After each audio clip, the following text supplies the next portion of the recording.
ان الحمد للہ والصلاة والسلام علی اشرف الخلق واکرم المرسلین وعلی آلہ وصحبہ اجمعین اما بعد فاعوذ باللہ من الشیطان الرجیم بسم اللہ الرحمن الرحیم قد افلح من تزکی وذکر اسم ربہ فصلی صدق اللہ العظیم۔ آج کی ہماری یہ جو نشست ہے، جیسا کہ آپ حضرات کے سامنے یہ بات آ گئی کہ اس میں ہم نے تزکیہ نفس کے حوالے سے، اصلاح نفس کے حوالے سے، جسے سائیکالوجی والے پرسنالٹی ڈیولپمنٹ کہتے ہیں، پرسنل گرومنگ کہتے ہیں، اس حوالے سے ہم نے مختلف جو نظریات ہیں ان کا ایک مطالعہ کرنا ہے، اور کوشش کریں گے کہ ہم اس حوالے سے جن جہتوں میں، جن ڈائمینشنز میں جو کام ہو رہا ہے، یعنی انسان کو سنوارنے کے حوالے سے، انسان کو انسان بنانے کے حوالے سے، ٹھیک، تو ہم اس کو تھوڑی گہری نظر سے دیکھیں۔ سب سے پہلا جو ہمارا سیشن ہے اس ورکشاپ کا، وہ اس حوالے سے ہے کہ جو ماڈرن سائیکالوجی ہے، جو جدید نفسیات ہے، یا جسے ہم مغرب کہتے ہیں، ویسٹ کہتے ہیں، انہوں نے اس حوالے سے کیا کچھ غور و فکر کیا ہے، یعنی انسان کے حوالے سے۔ دیکھیں، ہم اہل مشرق میں ایک بڑی تعداد ہم مسلمانوں کی ہے، ہم تو وحی کو سورس مانتے ہیں، ہم تو کہتے ہیں کہ اللہ تعالیٰ نے انسان کی اصلاح کے حوالے سے جو کچھ کتاب و سنت میں نازل کر دیا وہ ہمارے لیے کافی ہے۔ اب وہ قومیں جو وحی کو سورس نہیں مانتی، جو کتابوں کو نہیں مانتے، جو نبیوں اور پیغمبروں کو نہیں مانتے، تو اب انہیں بھی تو یہ تھا کہ انسان کی ہم نے اصلاح کرنی ہے، اسے حیوان تو نہیں رہنے دینا نا۔ تو انہوں نے کیا غور و فکر کیا کہ کس طرح ہم انسان کو انسان بنا سکتے ہیں۔ تو مغرب میں اس حوالے سے جو ڈسپلن پیدا ہوا، جو کورس جو ہے وہ ڈیولپ ہوا، وہ سائیکالوجی کہلاتا ہے، جسے ہم علم النفس کہتے ہیں، نفسیات کا علم النفس، نفس سے مراد انسان کا نفس۔ تو ہم نے غور کیا ہے نفس کے اوپر وحی کی روشنی میں، انہوں نے نفس کے اوپر غور کیا، انسانی نفس پہ، کہ وہ کیا ہے، کیسے بگڑتا ہے، کیسے سنور سکتا ہے اپنی عقل کی روشنی میں۔ تو مختلف قسم کے مکاتب فکر ہیں، سکولز آف تھاٹ ہیں، جیسے ہمارے ہاں مسلک ہوتے ہیں، اسی طرح ان کے ہاں بھی مسلک ہیں، آسان الفاظ میں ان کی بھی مسلک ہیں، جس کو سکول آف تھاٹ کہہ دیتے ہیں، جو سائیکالوجی میں پیدا ہوئی ہے، جنہوں نے غور کیا کہ انسان کیا ہے۔ جیسے ہمارے مسالے کے اختلاف ہے نا، کہ اسلام کیا ہے، فلاں یہ کہتا ہے، فلاں یہ کہتا ہے، فلاں یہ کہتا ہے، ٹھیک ہے، اختلافات ہو جاتے ہیں، حنفی، شافی، مالکی، حنبلی، ٹھیک۔ اسی طرح ان کے ہاں بھی اختلافات ہیں مختلف مکاتب فکر کے۔ تو ماڈرن سائیکالوجی میں یہ جو پہلا سیشن ہے نا، یہ تھوڑا سا مشکل ہے ان لوگوں کے لیے جن کی کوئی یونیورسٹی کی تعلیم نہیں ہے، باقی 3 سیشن آسان ہیں، وہ پھر ہمارے اپنے ہیں، ٹھیک ہے۔ تو تھوڑا سا اس میں ساتھ چلنے کی کوشش کریں۔ اب میں نے اس کو اردو میں اس لیے نہیں کیا کہ اصل میں بیسیکلی سوچا ہی انہوں نے جو ہے وہ اپنی لینگویج میں، اپنی زبان میں ہے، تو ان کی اصطلاحات کو اردو میں کرنا وہ ایک اور مشکل کام ہے، ٹھیک ہے۔ تو 4 ہمارے سیشن ہونے ہیں بیسیکلی، ٹھیک ہے۔ انسانی نفس کو 4 طرح سے لوگوں نے سمجھا ہے، ٹھیک ہے، یا انسانی نفس کے حوالے سے جو لوگ اس کی اصلاح کے حوالے سے کوششیں کر رہے ہیں، تو وہ 4 ڈائمینشنز ہیں۔ ایک تو یہ ماڈرن سائیکالوجی کی ہے، ہم یہ دیکھیں گے کہ مغرب والے وہ نفس کو یا انسانی نفس کو کس قدر سمجھ پائے، اور انہوں نے نفس انسانی کی اصلاح کے حوالے سے کیا کچھ غور و فکر کیا۔ دوسرے نمبر پہ صوفی آرڈرز، صوفی سلاسل، ہمارے ہاں سلسلے ہیں، نقش بندیہ ہے، چشتیاں ہیں، سہروردیہ ہیں، قادریاں ہیں، یہ معروف سلاسل ہیں۔ یہ بھی یہ کلیم کرتے ہیں کہ جی ہم نے تزکیہ نفس جو ہے وہ ہم لوگ کرتے ہیں، یا اگر آپ نے اپنے نفس کی اصلاح کروانی ہو تو آپ ہمارے پاس آ جائیں، بیعت ہو جائیں، تو ہمارے پاس پورا ایک نظام ہے جسے ہم خانقاہی نظام کہتے ہیں.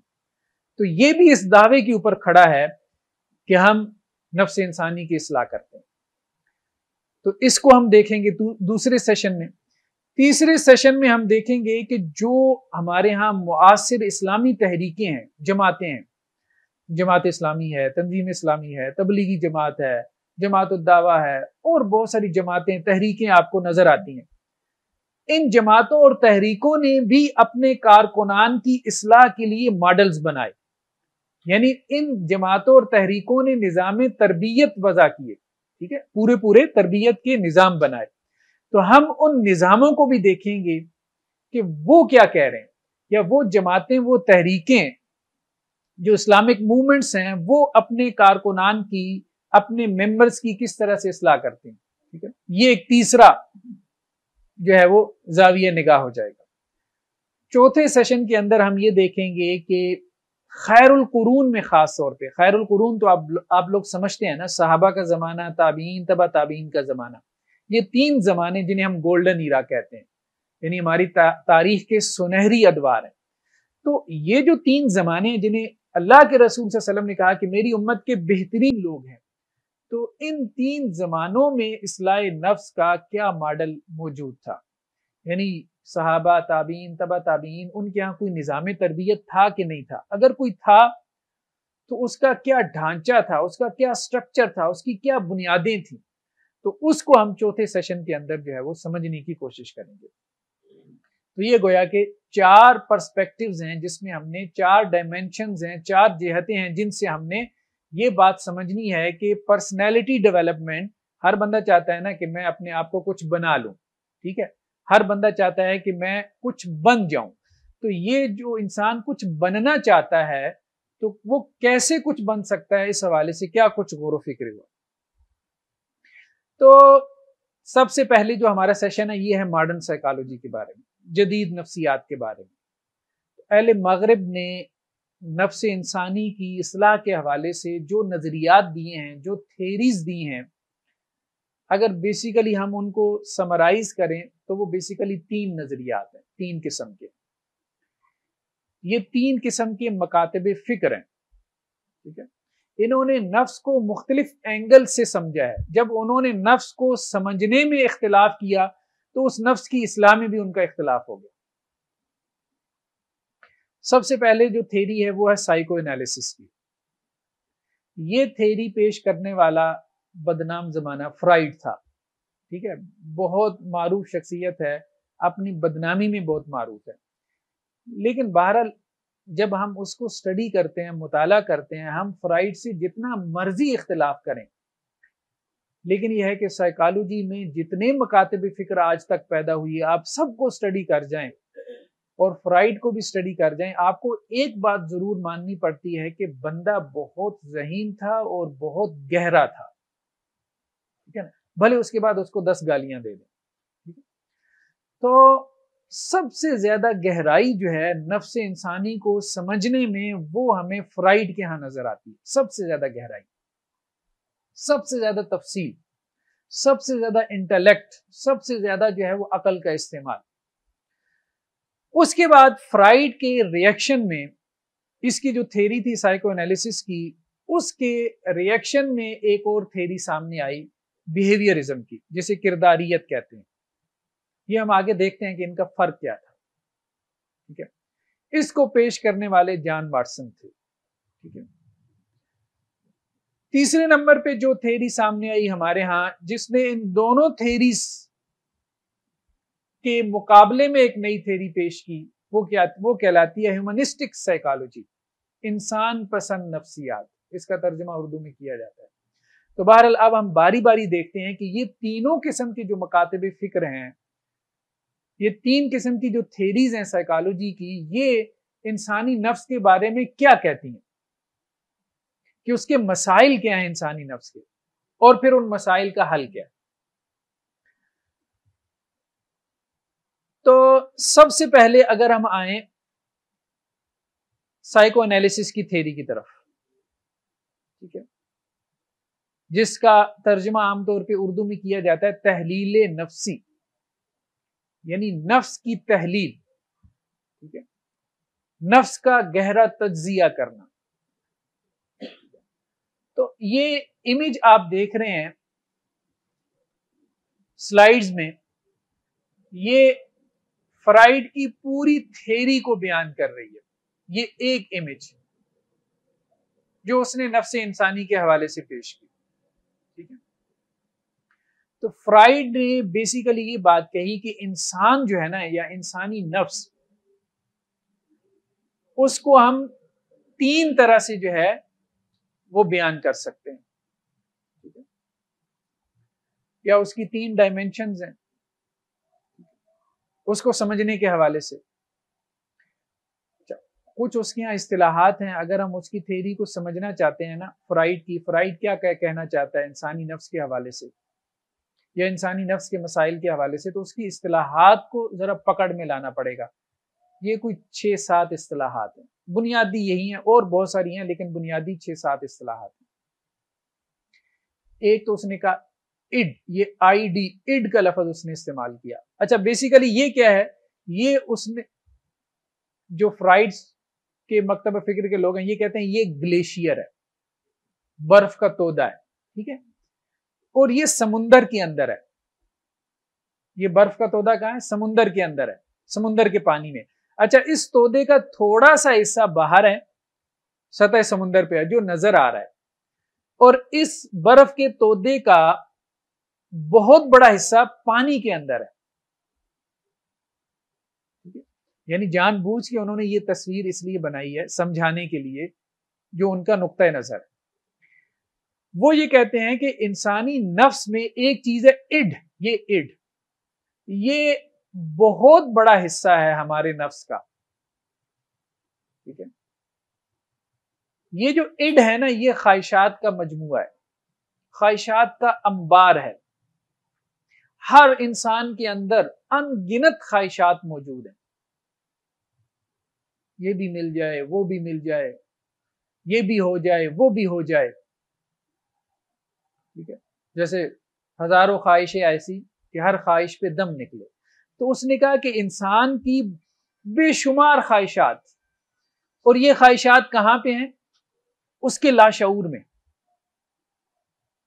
اچھا اس نے 3 قسمیں کی۔ ایک تو اس نے کہا کانشیسنس ہے، ٹھیک ہے، یا کانشیس ہے، شعور ہے انسان کا۔ شعور کسے کہتے ہیں؟ میں سوچ رہا ہوں، جو میں سوچ رہا ہوں وہ چیز کیا ہے؟ میرے ذہن میں آ رہی ہے، ٹھیک ہے۔ ابھی آپ اس تصویر کے بارے میں سوچ رہے ہیں، ابھی آپ اپنے گھر کے بارے میں سوچ رہے ہیں، تو جو چیزیں ہم سوچ رہے ہوتے ہیں، جو ہمارے خیالات ہوتے ہیں، وہ سب کیا ہے؟ وہ شعور ہے۔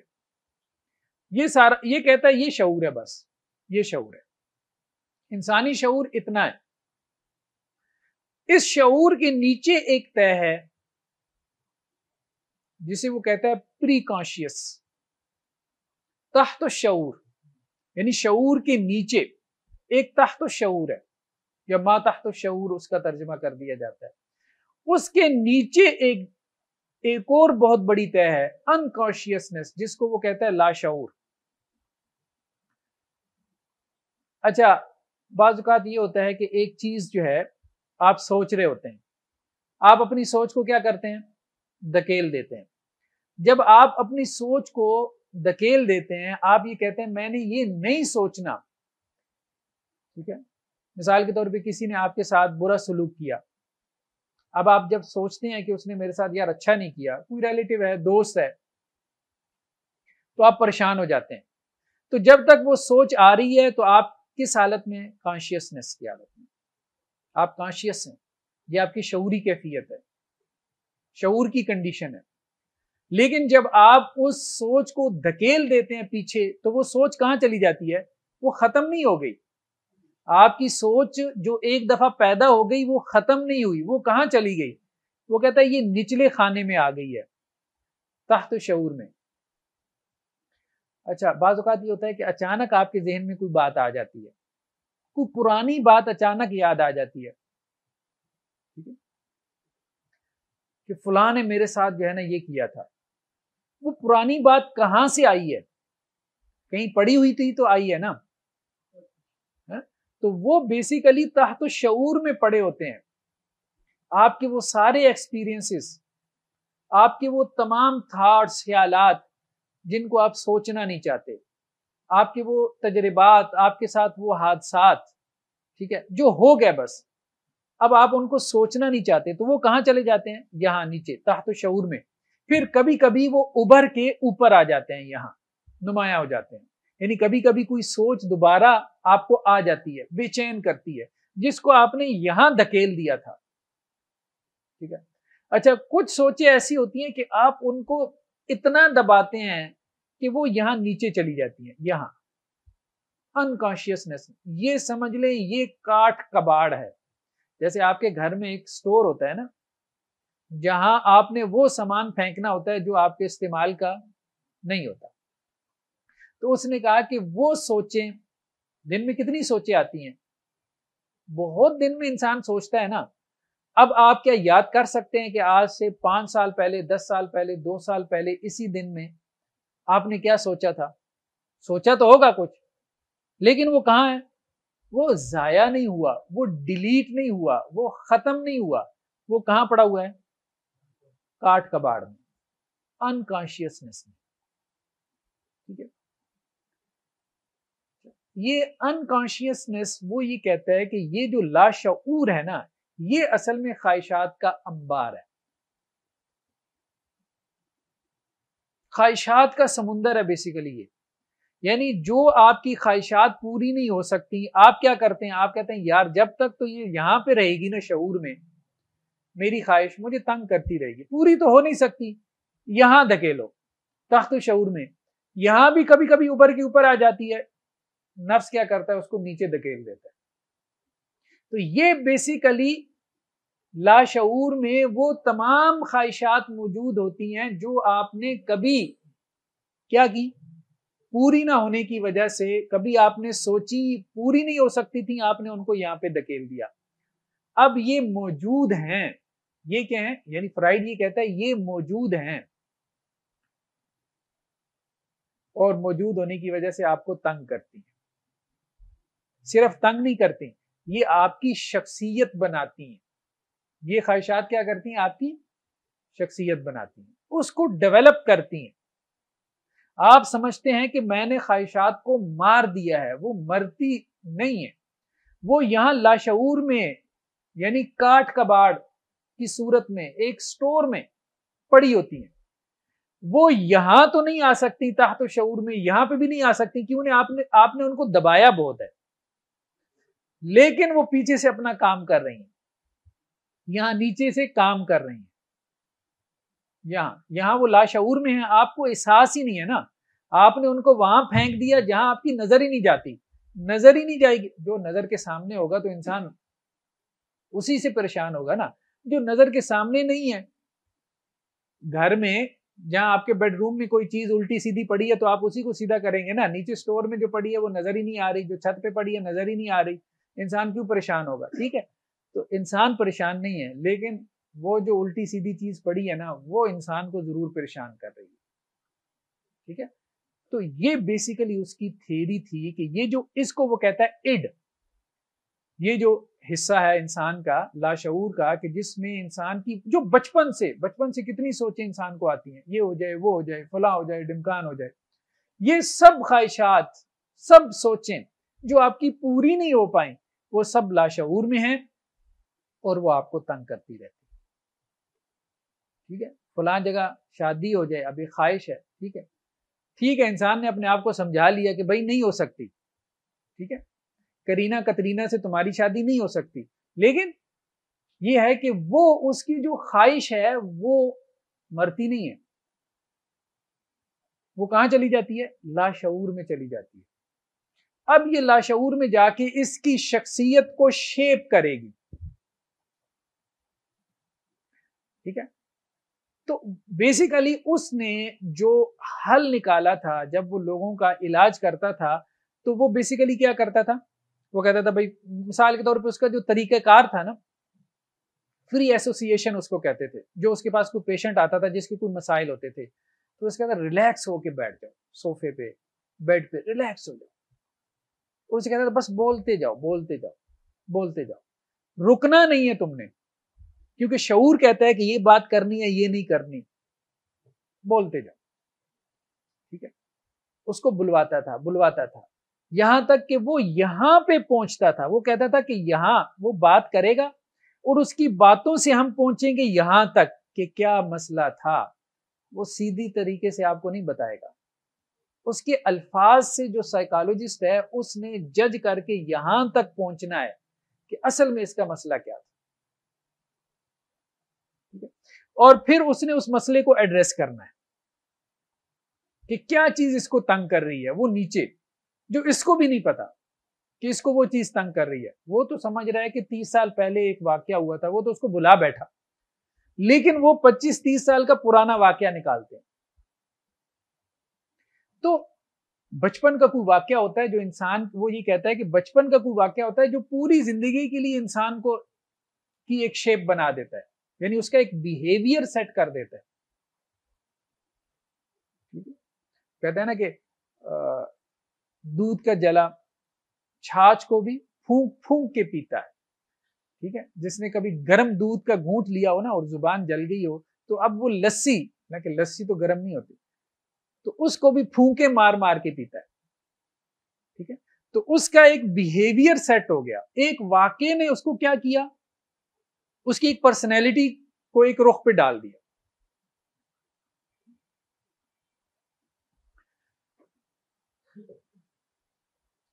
ایک دفعہ میں بائک کھڑی کر رہا تھا, ایسی بات ذہن میں آ گئی اچانک, تو 1 لاکھ لگایا, دوسرا 2 لاکھ لگایا, تو میرے ساتھ والا کہنے لگا حافظ صاحب کوئی نہیں لے کے جاتا. میں نے کہا نہیں, میری کوئی ایک لے گیا تھا. اب وہ جو لے گیا تھا نا, اس نے میرا ذہن ایک سیٹ کر دیا. ٹھیک ہے, اس نے میرا ایک بیہیویئر سیٹ کر دیا.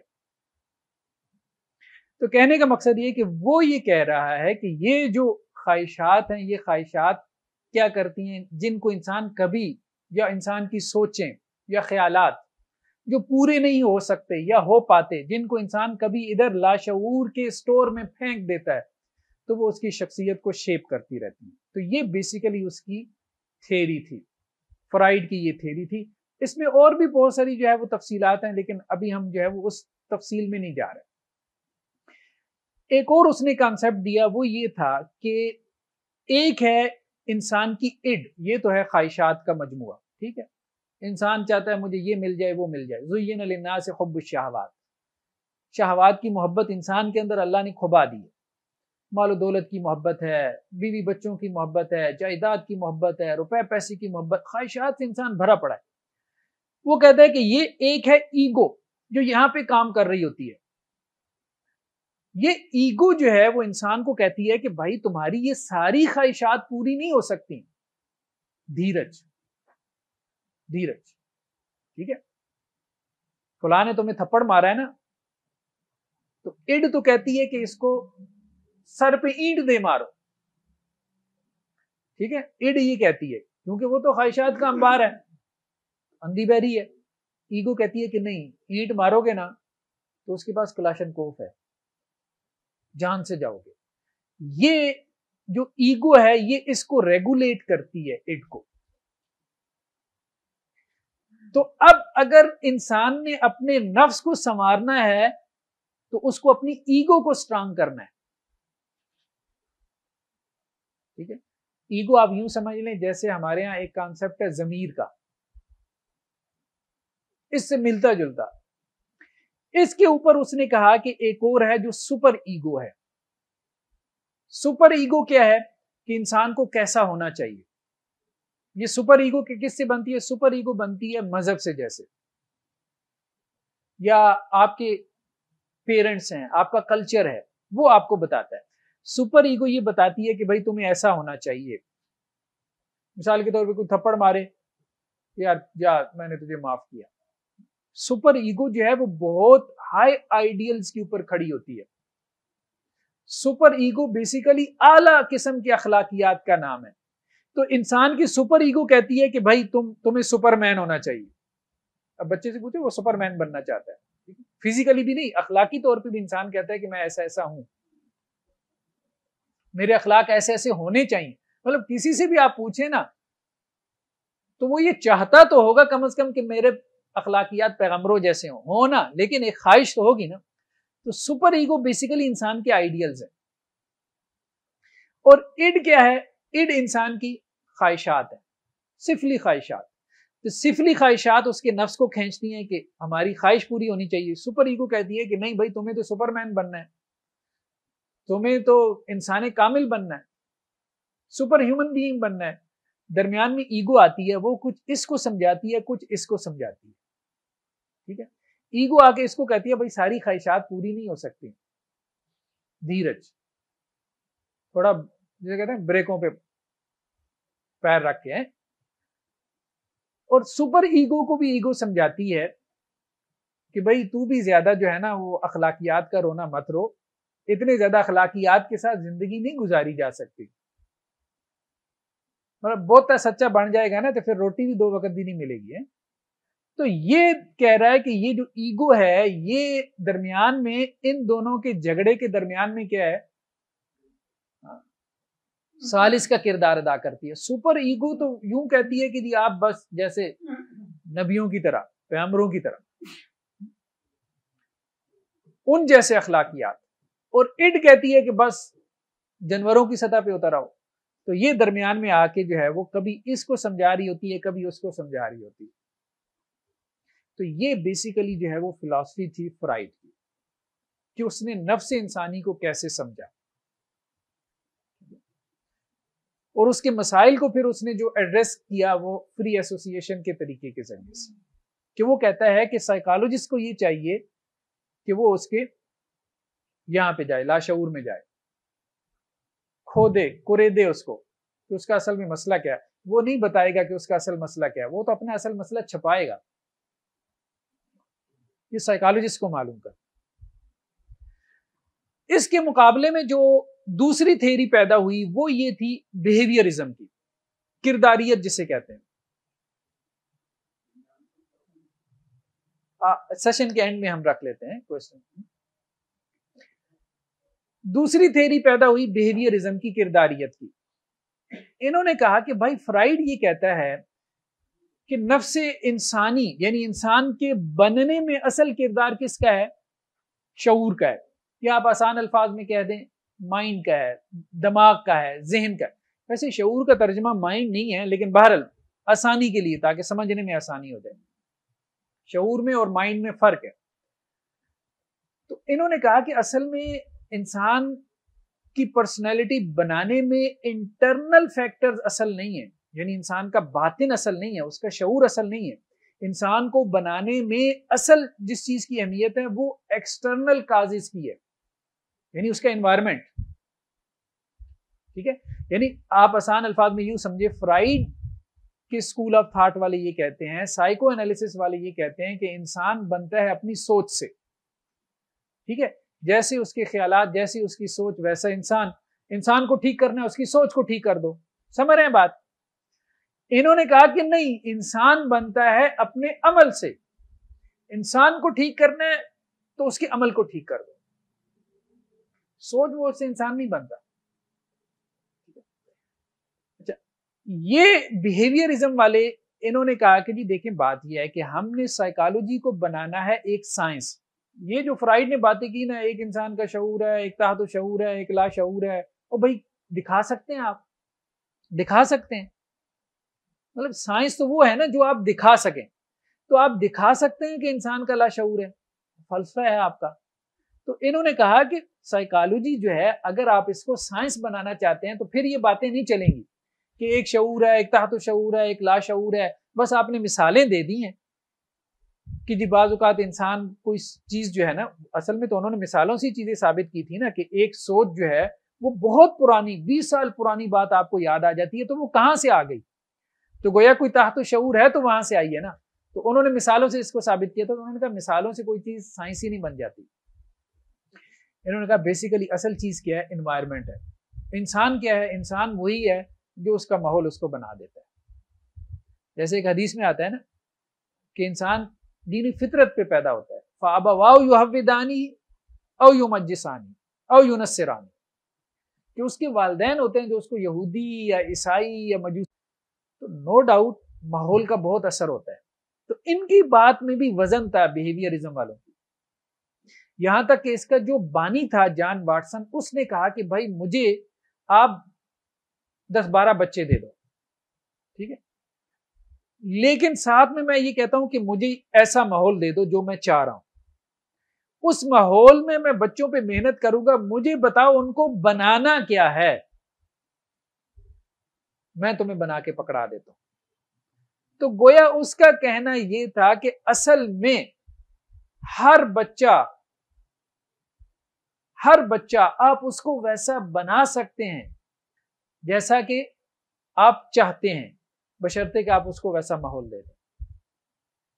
گویا کہ انہوں نے انوائرمنٹ پہ، ماحول پہ بہت زیادہ فوکس کیا کہ انسان کی تعمیر میں، وہاں تو دیکھیں نا انسانی شخصیت کی تعمیر میں فرائڈ کے یہاں اصل کیا چیز تھی؟ سوچ تھی، شعور تھا، تحت شعور تھا، لاشعور تھا، اس کی خواہشات تھیں، وہ انسان کو بنا رہی ہیں، بگاڑ رہی ہیں، سنوار رہی ہیں اور گرا رہی ہیں. ٹھیک ہے، یہاں پہ ماحول اصل ہے، وہاں پہ انسان کا داخل تھا جو اس کو سنوار رہا ہے یا بگاڑ رہا ہے، یہاں پہ انسان کا خارج ہے جو اس کو بنا رہا ہے یا بگاڑ رہا ہے. تو مثال کے طور پہ اب انہوں نے جو مثال دی، ان کی معروف مثال کیا ہے؟ کتے کی مثال. کتا ٹرین کیا جا سکتا ہے نا، ٹھیک ہے. تو وہ کہتے ہیں ہمارے ہاں کلاسیکل کنڈیشننگ یہ تھی، مطلب روایتی، کلاسیکل سے مراد روایتی طور پہ کیا ہوتا تھا کہ گھنٹی بجتی تھی تو کتے کو سمجھ میں آ جاتی تھی کہ بھائی کھانا ملنے والا ہے. گھنٹی کا تعلق کھانے سے نہیں تھا، لیکن کتے کے مالک نے کیا کیا تھا؟ کتے کو ٹرین کر دیا تھا گھنٹی کے ساتھ. ٹھیک ہے، تو جیسی گھنٹی بجتی تھی تو کتا دوڑتا ہوا آتا تھا کہ کھانا مالک نے رکھ دیا ہے، تو کھانا کھانے کے لیے دوڑتا ہوا آ جاتا تھا. یہ تھی کلاسیکل کنڈیشننگ. تو وہ کہتے ہیں کہ اب کلاسیکل کنڈیشننگ کی جگہ اب ہمارے ہاں اوپرنٹ کنڈیشننگ، جو جدید ہمارے ماڈرن سائیکالوجی میں استعمال ہوتی ہے، اسی کتے کو آپ ٹرین کر سکتے ہیں اس بات پہ بھی کہ بھائی تم اس سرکل میں سے کود کے دکھا دو، یہ آگ کا سرکل ہے. ٹھیک ہے، جیسے آپ نے کرتب دیکھے ہوں گے نا سرکس میں، یہ جانور ہی ہوتے ہیں جو کرتب کر رہے ہوتے ہیں، ٹرینڈ ہوتے ہیں نا، شیر ہے، ہاتھی ہے، ٹھیک ہے، تو جانوروں کو انسانوں نے ٹرین کر لیا. تو اگر تم اس سرکل میں سے نکل کے دکھا دو گے تو تمہیں ہڈی ملے گی. ٹھیک ہے، تو وہ کہتے ہیں کہ جب جانوروں کو ہم ٹرین کر سکتے ہیں، یعنی جانوروں کی اخلاقیات جیسا کہ ہم چاہتے ہیں کہ جانور ایسے بیہیو کرے، میں یہ کہوں تو وہ یوں کرے، جب جانور کو ہم یوں کر سکتے ہیں تو انسان کیوں نہیں ہو سکتا؟ سمجھ رہے ہیں بات؟ ان کا جو بنیادی مقدمہ ہے وہ یہ ہے. ٹھیک ہے، اب ہمارے ہاں جو ریڑا چلانے والے ہیں انہوں نے کتنا ٹرین کیا ہوتا ہے اپنے گدے، گھوڑے، خچر کو. ٹھیک ہے، وہ صرف ایک آواز نکالتا ہے. وہ جو ریڑا چلانے والا کیا ہوتا ہے؟ وہ ایک آواز نکالتا ہے، وہ ریڑا لے کے وہ جو گدا خچر ہوتا ہے دوڑنا شروع کر دیتا ہے. کیوں؟ کیونکہ وہ ٹرین ہو گیا، وہ ٹرین ہو گیا اس کی آواز کے ساتھ. یعنی اس نے اس کے بیہیویئر کو سیٹ کر دیا، اس جانور کی پوری پرسنالٹی کو اس نے ٹریننگ کے ذریعے سے سیٹ کر دیا.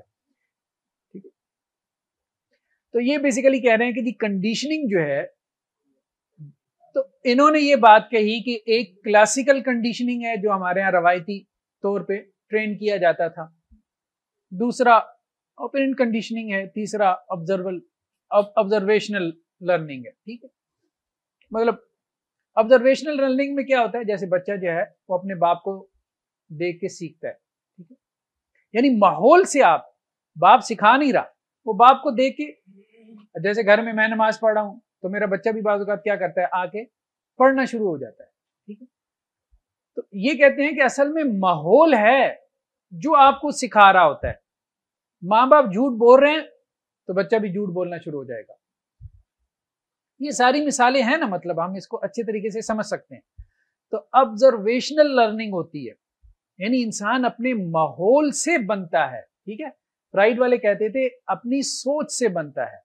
یہ کہہ رہے ہیں کہ اپنے ماحول سے بنتا ہے انسان، اپنے ماحول سے سیکھتا ہے، اس سے اس کی پرسنالٹی ڈیولپ ہو رہی ہے، تو جیسا ماحول آپ نے اس کو دیا ہے ویسا وہ بن رہا ہے. تو اگر آپ اس کو جیسا بنانا چاہتے ہیں تو کہنے کا مقصد یہ ہے کہ اس کو ویسا ماحول دیں. تو خیر بہرحال یہ نیکسٹ کیا تھا، ہیومنسٹک سائیکالوجی والے. انہوں نے کہا کہ بھائی بات یہ ہے کہ آپ دونوں آپس میں لڑ رہے ہیں جس بات پہ، وہ مسئلہ عام انسانوں کا نہیں ہے. یعنی آپ دونوں بات کر رہے ہیں ایب نارمل انسانوں کی، یعنی آپ اصل میں اسٹڈی کر رہے ہیں اس انسان کو جو ایب نارمل ہے، جس کا ایٹیچیوڈ ایب نارمل، سمجھ رہے ہیں نا، مطلب جس کا ایٹیچیوڈ جو ہے وہ درست نہیں. تو ایب نارمل انسان تو کتنے ہوں گے؟ ٹھیک ہے، 10%، 20%، 30%. تو آپ بقیہ جو انسان ہیں، جو صحت مند انسان ہیں، ان کے بارے میں بھی تو کوئی تھیوری دینا، ان کے بارے میں بھی تو کوئی نقطہ نظر پیش کرے نا، کہ انہوں نے اگر اپنی شخصیت کی تعمیر کرنی ہے تو وہ اپنی شخصیت کو کیسے بنا سکتے ہیں. یہ تو یہ ہے نا کہ وہ لوگ جن کی شخصیت میں کچھ مسائل ہیں، سائیکو انالیسس کی تھیوری کیا کہتی ہے، فرائیڈ یہ کہتا ہے کہ جس کو کچھ مسائل ہیں تو اس کے بارے میں وہ آ جائے ہمارے پاس. بیہیویئرزم والے کہتے ہیں جس کی کوئی بیہیویئر پرابلمز ہیں، ایشوز ہیں، جس بچے کا کوئی ایٹیٹیوڈ پرابلم ہے، اس کو آپ لے آئیں، ہم دیکھیں گے، ٹھیک ہے، اس کو ہم سجیسٹ کریں گے. انہوں نے کہا کہ بھائی نہیں، بات یہ ہے کہ ہمیں یہ دیکھنا ہے کہ انسان کے بارے میں، ہر انسان، ہم نے اب نارمل کو نہیں دیکھنا. اب دیکھیں نا، میڈیکل سائنس آپ کی صحت مند انسانوں کو تو نہیں نا دیکھتی، مطلب اوور آل بیماری کو دیکھے گی نا. تو انہوں نے کہا بھائی بیمار لوگ تو 30% ہیں، 70% جو صحت مند ہیں ان کے بارے میں کچھ تھیوری دیں تو پھر پتہ چلے کہ یہ انسانوں کے بارے میں. انہوں نے پھر جو تھیوری دی وہ دی ہیومنسٹک سائیکالوجی. میسلو جو ہے یہ اس کا بانی تھا، اس تھیوری کا. ٹھیک ہے، میسلو نے یہ بات کہی کہ بھائی دیکھیں، بات یہ ہے کہ انسان کی کچھ ضروریات ہیں، ان ضروریات میں سب سے پہلے تو انسان کی بیسک نیڈز ہیں. اب یہ اصل میں پکچر پوری نہیں آئی، یہ اس نے ایک پیرامڈ بنایا نا، تو یہاں نیچے پہ، یہاں جو ہے نا، یہاں اس نے بیسک نیڈز میں روٹی، کپڑا اور مکان، یہ انسان کی بیسک نیڈز ہیں. اس نے کہا بھائی بات یہ ہے، شخصیت تعمیر کرنے کی باتیں اس وقت کرنا جب پیٹ بھرا ہوا ہو. سمجھ رہے ہیں بات؟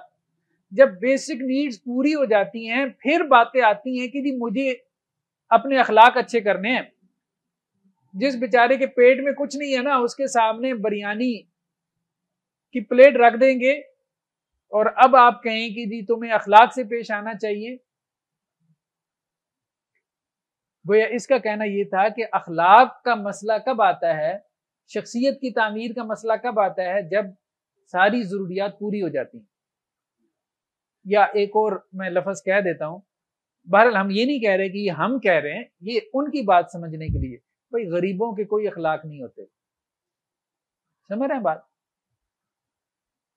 اس کے پیٹ کے مسائل ہیں، اس سے آپ اخلاقیات کی توقع نہ کریں. اس کی بات مطلب ہم یہ نہیں کہہ رہے کہ ٹھیک ہے، بعض اوقات امیروں کو بھی اخلاق نہیں ہوتے، جن کا پیٹ بھرا ہوا ہو ان کے بھی اخلاقیات نظر نہیں آتے، وہ بھی آپ کو جو ہے وہ اسی طرح سے چھینا چھپٹی کرتے نظر آئیں گے، کھانے پہ اسی طرح سے حملہ کرتے نظر آئیں گے جس طرح سے آپ کہہ رہے ہیں کہ جی ایک بھوکا حملہ آور ہوتا ہے. ٹھیک، تو میسلو نے اس نے ایک ہائرارکی قائم کی، اس نے ایک پیرامڈ بنایا. ٹھیک ہے، اس نے کہا کہ جی انسان کی یہ ضروریات ہیں، پہلے یہ پوری ہوں گی، پھر یہ، پھر یہ، پھر یہ، پھر آخر میں جا کے یہ معاملہ آئے گا شخصیت کی تعمیر کا، شخصیت کو بنانے کا.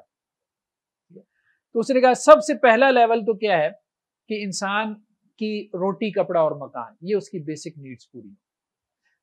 پھر جب پیٹ بھر جاتا ہے، پہننے کو کپڑا مل جاتا ہے، پھر انسان کہتا ہے کہ یار اب سیفٹی بھی ہونی چاہیے، تحفظ نفس، سیکیورٹی.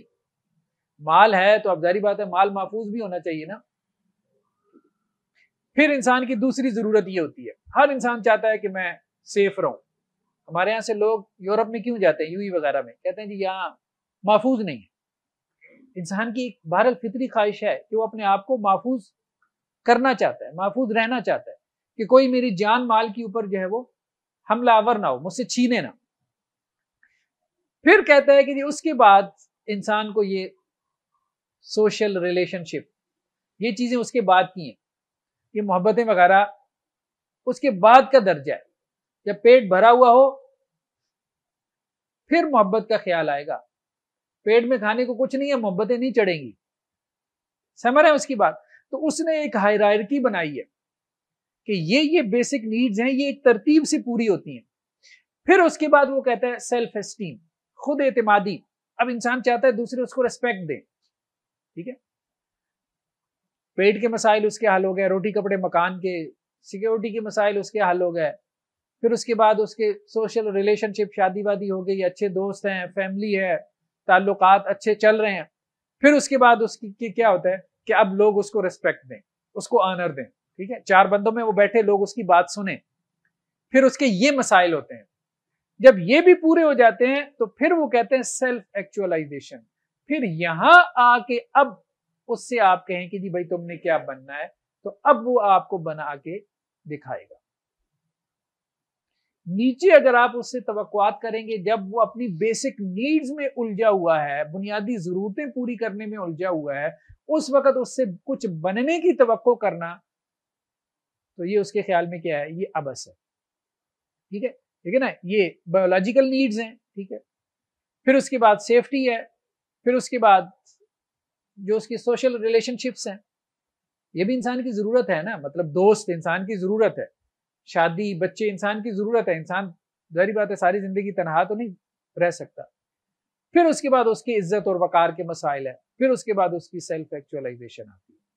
تو یہ بیسیکلی جو ہے وہ اس کی پوری تھیوری تھی کہ اس طرح سے آپ جو ہے وہ اپنی بیسک نیڈز کو اگر پورا کریں اور پھر یہاں تک پہنچ جائیں تو پھر انسان کے اندر کا جتنا پوٹینشل ہے، سیلف ایکچولائزیشن کا مطلب کیا ہے، خود شناسی، یعنی اب انسان اس مرتبے پہ پہنچتا ہے کہ جسے اب آپ کہیں کہ جی غور و فکر کر کے اپنے نفس پہ، کہ وہ کہے کہ میرے اندر کا جتنا پوٹینشل ہے میں اس پوٹینشل کو یوٹیلائز کر لوں، میں کچھ، وہ کہتے ہیں نا کہ اس بندے میں بڑا پوٹینشل ہے، اب بندے میں پوٹینشل تو بڑا ہے لیکن ظاہری بات ہے کہ وہ فارغ ہوگا تو پھر کوئی کام کرے گا نا، تو وہ کہتا ہے کہ اصل میں وہ ان چیزوں میں الجھ جاتا ہے جس کی وجہ سے اس کا پوٹینشل جو ہے وہ ہمارے سامنے نہیں آتا۔ پوٹینشل سے مراد اس کے اندر کچھ کرنے کی جو صلاحیتیں ہیں، ٹھیک ہے، تو جب آپ اس کو ان مسائل سے نکالیں گے، ٹھیک ہے، ٹھیک ہے، جتنے لوگ بھی باتیں کر رہے ہیں نا اس میں جزوی صداقت ہے، تھوڑی تھوڑی صداقت اس میں ہوتی ہے، کوئی بھی 100% غلط اس کے اوپر نہیں کھڑا ہوتا، ٹھیک ہے۔ بہت سارے علماء اب آپ دیکھیں گے، بہت بڑے بڑے اسکالرز آپ دیکھیں گے، بڑے بڑے قابل لوگ دیکھیں گے، کوئی کام نہیں کر پائے۔ کیوں نہیں کر پائے؟ یہاں روٹی کپڑے مکان کے اندر الجھے رہے، ٹھیک ہے۔ تو جزوی صداقت موجود ہوتی ہے ان کی باتوں کے اندر۔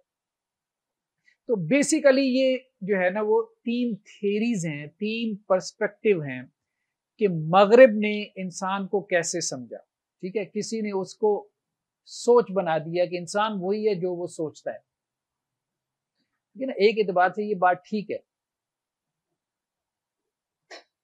کسی نے کہا تھا نا کہ میرا مسئلہ بھی کوئی مسئلہ ہے، اگر میں ذرا سا اپنی سوچ ہٹا لوں تو وہ مسئلہ نہیں ہے، سمجھ رہے ہیں بات؟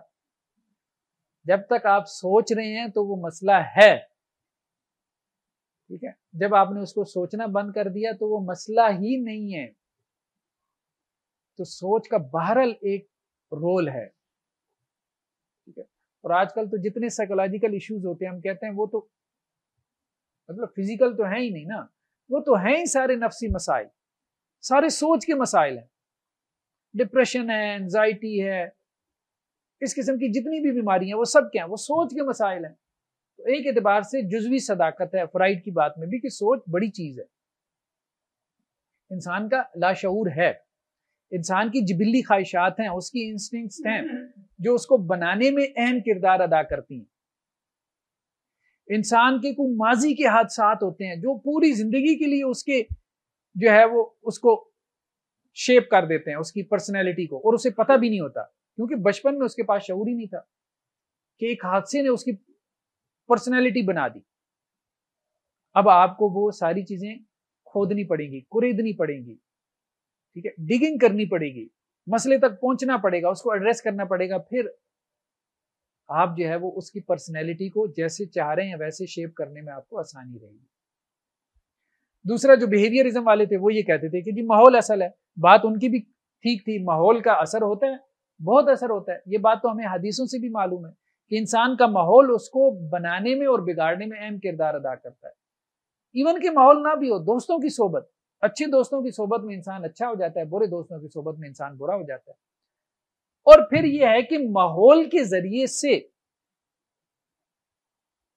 ہم لوگوں کو ٹرین کر سکتے ہیں, ہم انسان کا کردار بنا سکتے ہیں. یعنی ضروری نہیں کہ انسان جو سوچے اسی طرح سے بیہیو کرے.